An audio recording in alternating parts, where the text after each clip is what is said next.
வணக்கம். எல்லாருக்கும் வணக்கம். Thank you so much.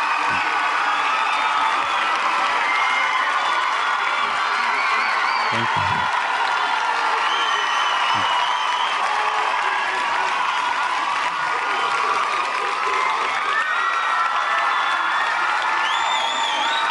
பொதுவாக ஆடியோ ஃபங்க்ஷன்ஸில் மியூசிக் டைரக்டர்ஸ் ஹீரோவாக இருப்பாங்க. இன்றைக்கி வந்து ஒரு ஹீரோவை மியூசிக் டைரக்டராக இருக்கார். அவர் தான் பல வர்ஜின் பசங்களுடைய தலைவர் திரு ஜி பிரகாஷ் அவர்கள். நேற்று வரைக்கும் அவருடைய ஸ்டுடியோவில் மட்டும் தெரிச்சுக்கிட்டு இருந்த இந்த திரைப்பாடல்கள் இன்னிலிருந்து உலகம் பூரா தெரிக்க போகுது.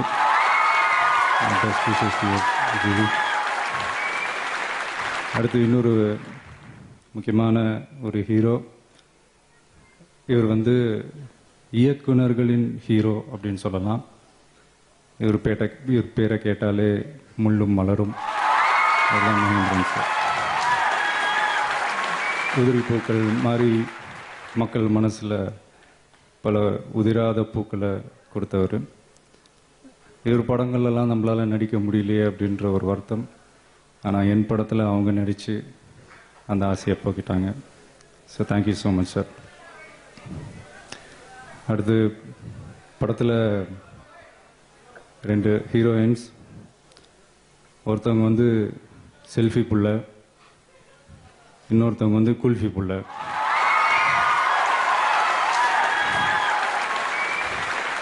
முக்கியத்துவம்னு கேட்டால் சமந்தா, ஏமி ஜாக்சன் 2 பேருமே சமந்தான்.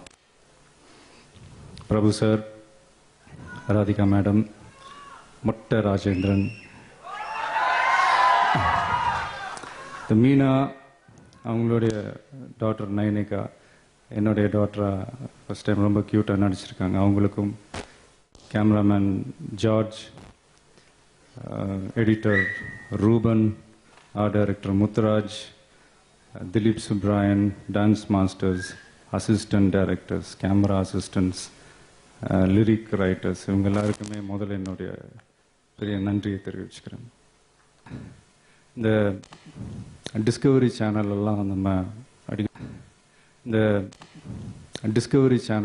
நம்ம அடிக்கடி பார்ப்போம்.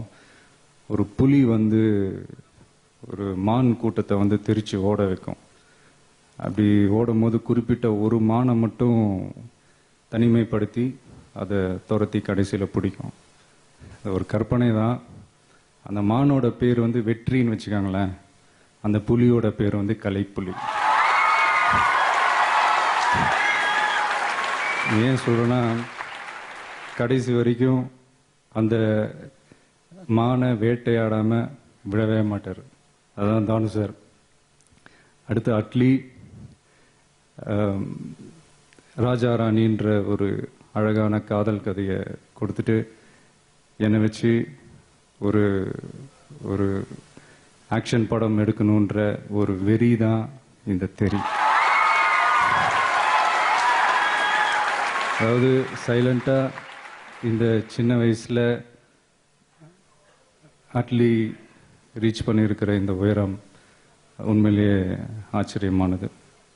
அட்லி மட்டும் இல்லை, இன்னைக்கு இருக்கிற நிறையா யங் டைரக்டர்ஸ் நான் பார்த்துட்டு வரேன். அவங்க ரீச் பண்ணியிருக்கிற அந்த ஹைட்ஸ் பார்க்கும்போது உண்மையிலேயே ரொம்ப பெருமையாக இருக்குது. அவங்க எல்லாருக்குமே இந்த நேரத்தில் என்னுடைய வாழ்த்துக்களை தெரிவிச்சுக்கிறேன்.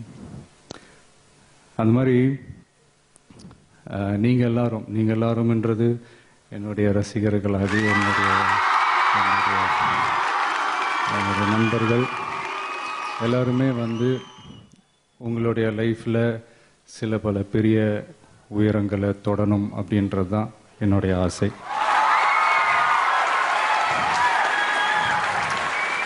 எப்பவுமே அடுத்தவங்க தொட்ட உயரத்தை நீங்கள் இலக்கா வச்சுக்காதீங்க. நீங்கள் தொட்ட உயரத்தை அடுத்தவங்களுக்கு இலக்காக.